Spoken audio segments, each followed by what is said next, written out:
بسم الله الرحمن الرحيم في wanaagsan qiyaarta ay nala socota meel kasta oo aad joogtaan waa 8 June sanadka 2025 qodobo xiiso leh ayaan idinkugu hayaa tabintan barnaamijkan Barrow Show qodobada aan idin hayo waxa kamid ah Erdogan ayaa mar kale raadinaya sidii madaxweyne uu ku noqon lahaa wadanka Turkiga maadaama laba jeer xilka madaxtinimada uu soo qabtay isbedel ayaa lagu sameeyaa arrimaha dastuurka laakiin odaga markan waxa uu sameeyay sheeko yaab leh oo xitaa sabab u noqotay mucaaradka in uu ka jilaabto Al Jazeera waxay leedahay Erdogan waa madaxweynihii ugu caqliga badnaa ee xilligan hogaamiye dalku yaala adduunka haddaba sidee wax isugu aadistay suuragal sama tahay tartanka soo socda in uu ka qayb galo baarlamaanka arinta la hordhigay ee la rabay in uu fuliyana ma laga yaabaa inay sameeyaan waxaan sidoo kale kula wadaagi doonaa 5 qodob oo la doonayo in lagu xalliyo arinta nuclear-ka Iran oo mid kamid ah ay ku dhamaan doonto qodobka ugu dambeeya ayaa noqonaya dagaal taasi oo la leeyahay hadda madaxweynaha wadanka Mareykanka Donald Trump waa uu ka cagajiidaya marka la fiiriyo hanjabaadaha ka imaanaya Iran quwadda ciidamada ay haysato iyo sida ay u qalabaysan tahay iyo waliba suurtagalnimada in Israel qariirada adduunka laga tirtiro haddii dagaalkaasi uu dhaco gobolkana uu noqdo mid aan lagu kala amar qaadan warbaan idiga siin doonaa arintaasna waxaan sidoo kale eegi doonaa dalka Jarmalka oo yiri waxaan dib u dhisayaa godadkii dagaalkii qaboobaa aan ugu talagalay inaan dadka ku badbaadiyo shacabka Jarmalka waxa sidoo kale la amray in ay diyaarsadaan cunto iyo raashin iyo biyo ku filan ugu yaraan 10 maalin Jarmalka waxa uu ka baqayaa dagaal Ruushka in uu ku soo qaado Yurub isla markaana meelaha ugu horeeya ee la weerari doono uu wadankaasi ka mid yahay haddaba maxay tahay dawladda Berlin mucjisada aanay dalalka kala arkin iyada u muuqanaya mise waxa la gaaray xilliga Erdogan qasaarihii ka soo gaaray weerarkii koodii bishan ay ku qaadeen Ukraine in uu ka aarsado wadamada kale ee Ukraine aadka u siiya dhaqaalaha iyo waliba hubka ay ku weeraraysa dalka Ruushka warbixin ayaan idinkaga hayaa arintaasi oo waaxda koortaga masiibooyinka dalka Jarmalka ay maanta ku dhawaaqeen waxaan sidoo kale eegi doonaa nimanka Israa'iil ah oo maanta askar badan afka ciida looga daray kooxda wax iska caabinta Falastiiniyiintu awood xad dhaaf ah ay la soo baxeen qasa waxa maanta ka dhacay wax isbuucii la soo dhaafay hore loo arag Cabdicasiis Barrow ayaan ahay qodobadaas ayaan si kooban u dulmari doonaa saaxiibayaal meel kasta oo aad joogtaan ku soo biira YouTube-kana oo subscribe saara share gareeya muuqaalka saaxiibadeena la wadaaga Recep Tayyip Erdogan muddo dheer ayuu dalka Turkiga ku maamulayay hogaamin laba waji leh mar waxa uu ahaa ra'iisul wasaare awood badan oo wadankaasi muddo dheer gacanta ku hayay xilligii uu sharciga wadankaasi u ogolaa ra'iisul wasaare markii uu ka dhamaadana dalkii ayuu ka bedelay hanaankii xukuumadda waxana uu wareejiyay hanaan madaxtooyo waxa uu isna noqday muddo laba xilli oo isku xiga inuu madaxweyne ka noqdo wadankaasi hadda si uu mar saddexaad madaxweyne u noqdo waxa uu ka fakarayaa sidii isbedel loogu sameyn lahaa dastuurka bedelitaanka dastuurka kii aan naqaanay oo madaxda Afrika ay oranayaan maaha qodobkaas hal la tuuro waxa uu u marayaa hanaan xirfadaysan oo farshaxanimo leh oo dadka qaar ay ku tilmaameen Erdogan inuu yahay hogaamiyihii ugu caqliga badnaa ee adduunka dal kamid ah hogaamiya sidaas waxa lagu qoray maqaal lagu daabacay barta Jazeera net ee telefishinka Al Jazeera uu leeyahay maqaalka waxa uu leeyahay waxa dood siyaasadeed oo xoogan ay ka dhax qaraxday baa la yiri Turkiga kadib markii uu soo jeediyay madaxweyne Recep Tayyip Erdogan hadal laba macno dhaliyay oo dadka qaar ay si weyn u fasireen hadalkaasi waxa uu ahaa ujeedada dastuurka cusub in aan fursad u helno inaan mar kale is sharaxo malihi damac mar kale aan doorasho ugu istaagayo ayuu hadalkan ku tilmaamay siyaasiyiinta iyo dadka maqaalkan lagu wareystay Jazeera ay daabacday waxay leeyihiin odaga waxa uu isticmaalayaa xirfad siyaasadeed oo aad u ballaaran hadalka in kasta uu u muuqdo baa la yiri mid muujinaya in Erdogan uusan doonayn in uu mar kale is sharaxo haddana dhabta hoosteeda haddana waxaa la iska arkay baa layidhi biyaha hoosteeda waxaana laga fahmayaa hadalkiisa in uu si weyn diiradda u saarayo isbeddelka dastuurka si uu fursad u helo mar kale sidaas Al Jazeera ayaa qoraysa xaqiiqada aan qarsooneyn waa in Erdogan uu doonayo inuu is sharaxo ayaa mar kale maqaalkan lagu yiri Erdogan oo dalka hogaaminaya 23 sano muddo 12 sano uu ahaa ra'iisul wasaare xukuumadda hogaaminayo awood leh iyo 11 sano uu ahaa madaxweynaha wadankaasi waa hadal kasta oo doorashada la xiriira uu soo hadal qaado waxay noqonaysaa mid muujinaysa in uu doonayo inuu mar kale is sharaxo sidaas ayaa maqaalka lagu sheegay waxa isbedel uu ku yimid nidaamkii siyaasadda ee Turkiga sanadkii 2018 markaas uu dalka u guuray hanaan madaxtooyo ku salaysan ee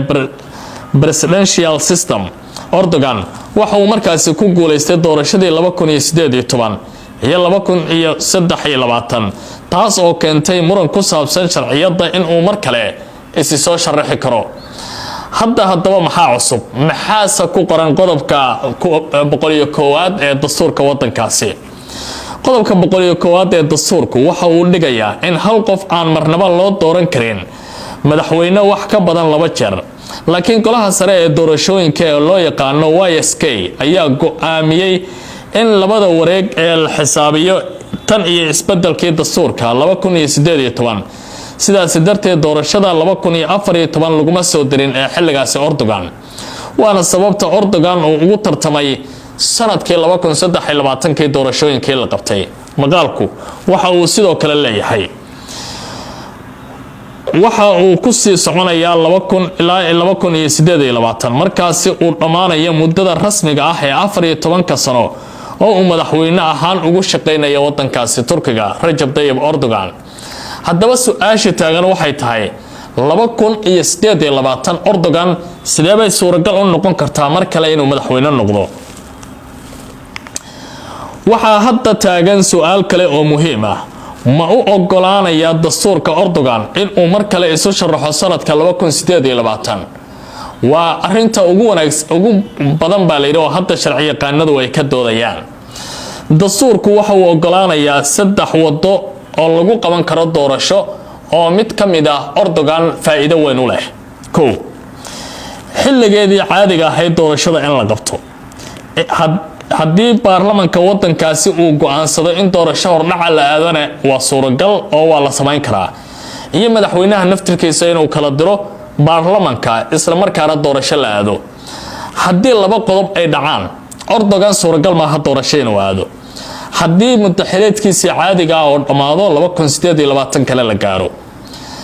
haddii isaga uu baarlamaanka uu kala dirana suuragal ma aha inuu is sharaxo labadaas arrin way diidayaan laakiin haddii baarlamaanka uu go'aansado in doorasho degdeg la aado oo waqtigeeda laga soo hormariyay waa suuragal in Erdogan uu is sharaxo sidaas ay ku doodayaan khubarada dhinaca sharciga laakiin haddii madaxweynaha laftirkiisa uu kala diro baarlamaanka dastuurku ma aha mid ogolaanaya qodobka 116 ayaa kamid ah qodobada indhaha lagu hayo ee dastuurka Turkiga ee Erdogan fursadaha u abuuraya haddaba qodobkan muxuu leeyahay haddii baarlamaanka go'aansada baa leeyahay doorasho hordhaca inta lagu guda jiro wareegga labaad ee madaxweynaha waa uu tartami karaa mar kale dastuurka ayaa sidaas qoraya haddaba Erdogan ma ku qancin karaa baarlamaanka inuu yiraahdo doorasho si loo aado waa inaad amar soo saartaan oo adinka qodobkaasi aad jidaysaan haddaba tan waxa ka jawaabaya fasirka siyaasiga ee wadankaasi si baarlamaanka uu u meel mariyo go'aankaasi waxa loo baahan yahay 5 dalool oo baarlamaanka uu ka kooban yahay in ay codkaasi siiyaan haddii si kale loo dhigo 360 cod inuu ka helo baarlamaanka oo ka kooban 600 oo cod oo xubno ama kuraasta fadhiya laakiin Erdogan marka la fiiriyo xisbigiisa AK Party xisbiga la yiraahdo MHP iyo xisbiga la yiraahdo Huda Party xisbiga kale la yiraahdo DSP oo dhamaantood xulafo la xisbigiisa waxay hadda haystaan wadarta isu geynta kuraasta baarlamaanka u fadhisa 325 kursi waxay u baahan tahay arintaasi xisbiga AK Party Erdogan bay u baahanayaan 35 kale oo kursi oo caalami ah. haddaba waxaa jira fursado kale oo Erdogan u muuqanaya. waxaa kamid ah xulashooyinka suurtagalka ah ee 3 qodob loo kala qaaday inay helaan taageerada xisbiyada kala ah DiM oo hore loo oran jiray HDP oo 56 kursi haysta. waxaana maalmihii ugu dambeeyay jiray Erdogan in xisbigaasi uu si gaar u xodxodanayay haddana isku soo dhawaashiyo ballaaran ay yeesheen. waa suuragal marka in isagoo xisbigaasi ka faa'iideysanaya 325 kursi uu haystana ku daraya in uu yiraahdo baarlamaanka wadanka xilli hore doorashada loo diro. sidoo kale waxaa jira fursado kale oo abuuraya Erdogan inuu tartan galo, waana xisbiga la yiraahdo CHP oo mucaaradka ah ee aadka u ballaaran oo iyana doonaya in dayrta 2025 hadda aan ku guda jirno ay leeyihiin doorashada hal aado Erdogan hadii uu rabo ha is sharaxo. sidoo kale waxaa jira qorshaha dhabta ah ee Erdogan ee doorashada isaga uu doonayo in la sameeyo, maadaama 2028 waqtiga ka dhamaanaya isagu wuxuu rabaa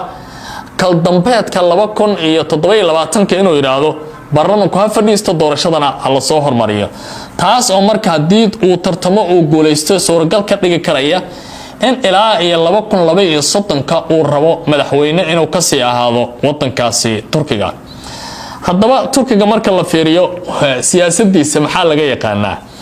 madaxweynihii hore ee Turkiga lagu magacaabi jiray Suleyman Demirel ayaa waxa uu yiri hadal cajiib ah oo dadka Turkida siyaasadda marka ay fasirayaan aad u sheegaan. wuxuu yiri hadii aad haysato 24 saac oo waqtiga ah siyaasadda Turkiga wax weyn ayay uga dhigan tahay. marka waxa la leeyahay Erdogan in uu riixo in 2027 uu yiraahdo baarlamaanka doorasho aado kadibna waqtigiisa oo dhamaado mar kale is sharaxo intuu bilooyin ka tanaasulo waxay noqonaysaa baa la yiri wax weyn oo Turkigana muhiim u ah isagana wax weyn u noqon karaya. marka faa'iidooyin badan ayaa halkaas ku jira. waxaa muuqanaya arintan xitaa in ay noqon karayso baa la leeyahay casharo siyaasadeed oo laga qaadan karo meelaha qaar, maadaama uu tilaabooyin adag oo waaweyn oo mucjiso ah uu Erdogan banaanka keenay. laakiin talada wadankaasi intuu hayay 23 sano uu joogay waxa uu noqday nin isbedel weyn sameeyay oo horumar ballaaran wadankiisa gaarsiiyay.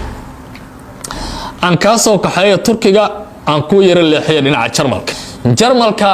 waxa uu muuqanaysa balaayo ummadda kale oo Yurub jooga aysan arkin oo isaga oo kaliya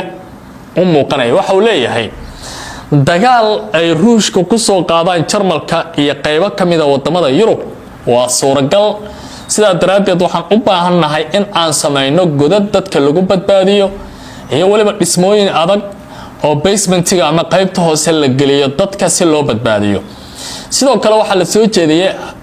seeriyaasha digniinta bixiya in la sii dayactiro si dadka ay si degdeg ah uga helaan hadii weerar bilowdo, in dadka la wacyi geliyo oo la yiraahdo waa inaad kaysataan raashin iyo biyo ugu yaraan 10 maalin idin badbaadin kara. dhaqaale fara badan ayaa haddaba arintaasi ku bixinayaan Jarmalka. wargeyska The Guardian ee Ingiriiska ka soo baxa ayaa arintan si gaar ah u dul istaagay. balan fiiriyo waxa uu leeyahay Jarmalka ayaa dardar gelinaya qorshaha lagu casriyeynayo taanalada iyo meelaha dhulka hoostiisa ah oo la diyaariyay xilliyadii ay socdeen dagaalkii qabooba, taasi oo laga baqdin qabay in Ruushka uu adeegsado hubka nuclear-ka oo markaasi qatar gelin karay dhibaatooyin badan na gaarsiin karay shacabka wadankaasi ku nool. arintan ayaa hadda timid cabsi laga qabo weerar suuragal ah oo Ruushka qaado sanadaha soo socda sida uu wariyay wargeyska The Guardian ee ka soo baxa dalka Ingiriiska. Jarmalka waxa uu diyaarinayaa buu yiri ama u diyaar garoobaya dagaalka in uu ballaarto, taas oo qatar weyn ku noqon karaysa shacabka wadankiisa. ninka lagu magacaabo Revel Tesler oo ah madaxa hay'adda federaalka ee ka hortagga masiibooyinka iyo badbaadada shacabka ayaa sheegay in Jarmalka uusan si dhab ah u diyaar ahayn hadda in uu wajaho dagaal weyn oo ballaaran. waxa uu ugu baaqay inuu si degdeg ah u bedelo xarumaha jira hadda sida in la sameeyo la ballaariyo saldhigyada metro ee treenada dhulka hoostiisa mara si hadhow ay u noqdaan goobo gabaada oo dadka lagu badbaadin karo. waxa uu sidoo kale sheegay in la dhiso buu yiri meelaha baabuurta la dhigto ee guryaha hoostooda ah oo basementyada ah in guryaha la adkeeyo si goobahaasi dadka loogu badbaadiyo iyo sidoo kale in dhulka hoostiisa laga sameeyo dhismayaal waaweyn oo suuragal ka dhigi karaya dadkaasi in lagu xareeyo. tirooyinka laga yaabo in ay ka badbaadaan buu yiri dadka ayaa waxay tahay kuwa aad u waaweyn ama aad u ballaaran. Jarmalku waxa uu leeyahay in ka badan 2,000 oo god ayaa hadda suuragal ah oo dadka lagu badbaadi karaa ayaa hore u dhisneed buu leeyahay, laakiin waxa hadda kaliya shaqeynaya 580 god oo loogu talagalay dadka in lagu hayo, taas oo ka dhigaysa baa leeyahay dadka ku badbaadi kara 480,000 oo qof, taasoo macnaheedu yahay 5% oo kaliya dadka ku nool Jarmalka. Marka halista aad ay u ballaaran tahay. Finland dhankeeda waxay leedahay ilaa iyo 50,000 oo god oo qarsoon oo loogu talagalay in ku dhawaad 85% shacabka wadankaasi lagu badbaadiyo oo hadda gaaraya baa leeyahay 4.8 milyan oo qof oo Finnish ah. qorshaha maaliyadeed oo loo diyaariyo godadkan in lagu sameeyo haddii aad maqasho waa wax madaxaada ka weynaan doona. 4 sano ee soo socota dalka Jarmalka waxa uu qorsheynayaa in 10 bilyan oo euro aan ilaahdee ay ku bixiso difaaca rayidka oo kaliya si dadka loo badbaadiyo haddii dagaal uu dhaco meelo dadka gabaad looga dhigay in 10 bilyan oo euro loo qorsheeyo. 30 bilyan oo eurona waxa loogu talagalay in muddo 10 sanadood dadkaasi lagu hayo haddii dagaalkan uu sii socdo oo looga dhigo quud iyo wax lagu badbaadiyo sida dawladdu ay qorsheynayso. sidoo kale waxa uu xusay in loo baahan yahay in la casriyeeyo nidaamyada digniinta ee seeriyada waa frimbiga haddii aan si kale u yiraahdo digniinta iyo in la sugo barnaamijka digniinta ah si loo badbaadiyo weerar dhinaca cyberka ah oo isgaarsiinta la soo dhaxmari karo. marka hadda Jarmalka waxa muuqanaya diyaar garow xoogan in uu sameynayo oo ay aad u xoogaysanayaan maalmihii ugu dambeeyay ee dadka Jarmalka ah in laga badbaadiyo dagaalada ay suuragal tahay Ruushka inuu ku soo qaado deegaanadaasi. waxyaabaha kale ee aan kula wadaagi doono waxaa ka mid ah ilaa iyo 4 qodob oo suuragal ka dhigi karaya in haddii khilaafka u dhaxeeya wadanka Iran iyo Mareykanka uu sii kordho meesha ka saari karaya xaaladdu inay isbedesho. 4 qodob ee suuragalka ah ayaan si gaar ah kuugu eegi doonaa maadaama Trump uu yiri November meeshii lagu gaaro haddii aanay Iran qaadan wada hadal sax ah waxaan sameyn doonaa weerar xoogan oo dalkaasi aan kaga howlgali doono. haddaba 4 qodob ee telefishinka Al Jazeera uu sii saadaaliyay oo ay waliba dadka muxalliliinta ah ee arrimaha amniga xiriirka caalamiga siyaasadda iyo dagaalka falanqeeya ay tilmaamayaan. 4taasi waxaa ka mid ah dhinacyada inay gaaraan baa leeyahay heshiis ku meel gaar ah oo lagu qasbanaan doono inay sameeyaan. arrintan ayaa lagu macneeyaa haddii suuragal midkood uu uga tanaasulo baa leeyahay mowqifkiisa xuduudaha cas oo ay dhigteen tusaale ahaan in Iran ay aqbashay in uraniumka ay ka tanaasusho oo ay xaddi hoose kaydsato iyo waliba in dawladaha qaliishka ay arrintan soo farageliyaan oo la raadiyo bal Mareykanka iyo Iran inaysan xabad bilaabin oo la isku keeno. tanaasul inuu yimaado oo heshiis ku meel gaar ah la qaato.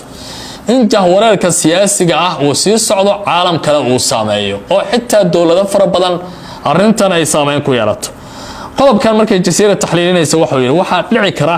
haddii labada dhinac aysan doonayn in ay ku dhawaaqaan guuldarro rasmi ah oo labada dhinac kala gaartay, tani waxay sii wadi kartaa wada shaqeynta in ay leedahay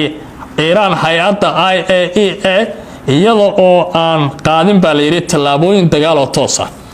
xeyndaabka sharciga in lagu dagaalamo oo dawlado fara badan ay saameyn ku yeelato ayaa imaan karaysa. dhiirigelinta nidaamka isqarxinta ayay qodobka 3aad ku tilmaameen. haddii aan sii eego waxa uu leeyahay markii ay dhamaato muddada 2 bilood ah ee Trump uu siiyay dawladda Iran 18 Oktoobar 2025 markii la gaaro oo ay taariikhdaasi dhamaanayso qaraarka qaramada midoobay ee dhigaya 223 ayaa laga yaabaa in uu Mareykanka ku dhaqaajiyo nidaamka isqarxinta taas oo suuragal ka dhigaysa in dalka Iran ay la kulmaan cunaqabateyn ballaaran oo wadamada reer galbeedka ay saaraan taas oo xitaa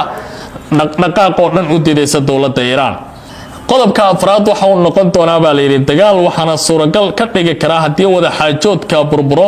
nidaamkaasi la dhaqan geli waayo ee dhinaca cunaqabataynta ah Iiraanna ay qaado tallaabooyin adag inkastoo fursadeedu ay yar tahay